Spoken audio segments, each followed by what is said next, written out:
Lo schianto con una Fiat Panda che proveniva da Castrette, la carambola a centrostrada, l'impatto con un SUV che non ha potuto evitare lo scontro. Incrocio al Baston sulla Postumia tra Merlengo e Paderno poco dopo le 23. All'interno dell'Opel bianca che proveniva da Postioma, Natalia Frare, 64 anni, e la nipotina di 3. La nonna la sta riportando da mamma e papà, poche centinaia di metri prima della loro casa, l'inferno. I soccorritori estraggono dall'abitacolo la donna in condizioni disperate. Morirà poco dopo al pronto soccorso. La nipotina è grave, viene ricoverata in terapia intensiva. Sul posto il figlio della vittima e papà della piccola, Cristian Zanatta, presidente del Comitato Zona Nord, che tante volte ha chiesto interventi per la messa in sicurezza dell'incrocio. Il sindaco, Monia Bianchini, e la sua giunta, riuniti in mattinata, si dicono sconvolti.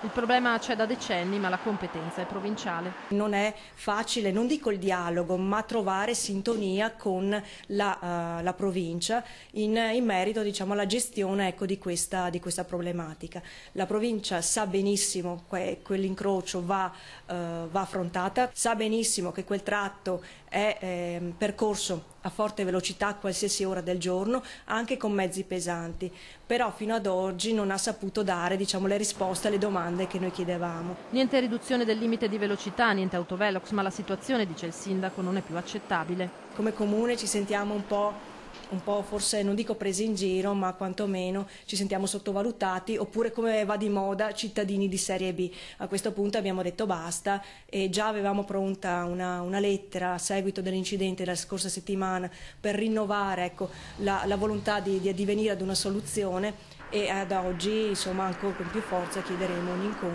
un incontro che sia però risolutivo.